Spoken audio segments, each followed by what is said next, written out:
बांग्लादेश में mob violence बहुत बढ़ गया है, जिससे लॉ एंड ऑर्डर की सिचुएशन खराब हो रही है।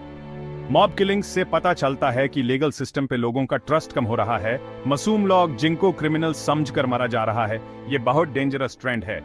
ये घटनाएं गांव और शहर दोनों जगह हो रही हैं, जिसे डर का माहौल है। मीडिया कवरेज से इंसाफ नहीं मिल सकता। ऑफिशियल चैनल्स भी पब्लिक का ट्रस्ट कम होता जा रहा है।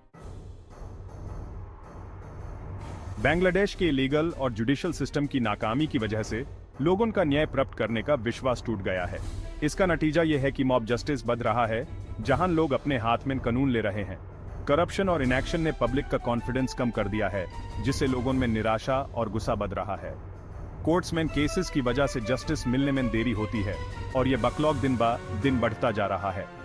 गवर्नमेंट ने सिस्टम सुधारने के वादे पूरे नहीं किए हैं, जिससे लोगों का भरोसा टूट गया है। लॉ एनफोर्समेंट एजेंसीज की पास रिसोर्सेज की कमी है और ट्रेनिंग भी अच्छी नहीं है, जिससे कानून व्यवस्था बनाए रखना मुश्किल हो गया है।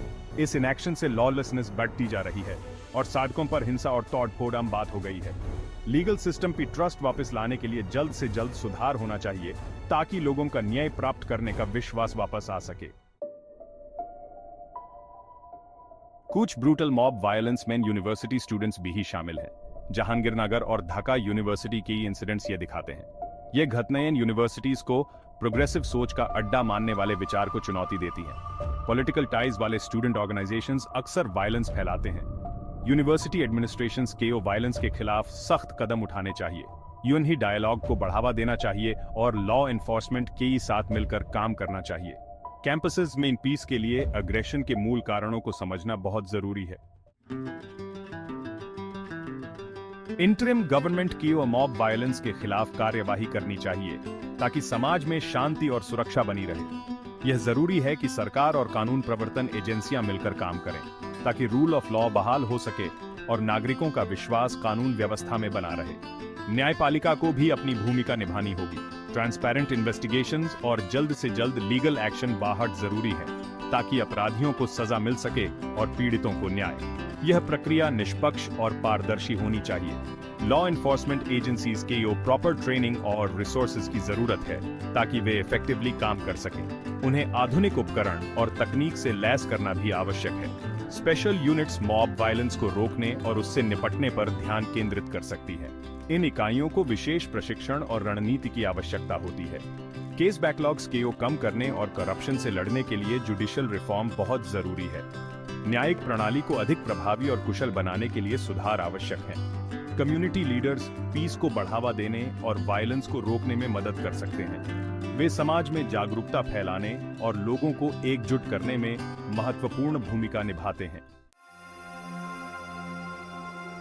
मॉब जस्टिस को रोकने में नाकाम रहने के बांग्लादेश के लिए बहुत बुरे नतीजे होंगे। मॉब वायलेंस न केवल इमीडिएट हार्म पहुंचाता है, बल्कि यह लॉन्ग टर्म इंस्टेबिलिटी को भी बढ़ावा देता है।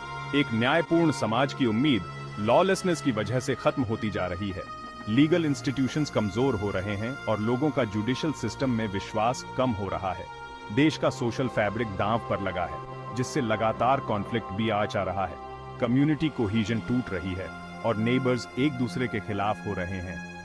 इंस्टेबिलिटी की वजह से इकोनॉमिक ग्रोथ रुक रहा है, जिससे पॉवर्टी भी आराच रही है।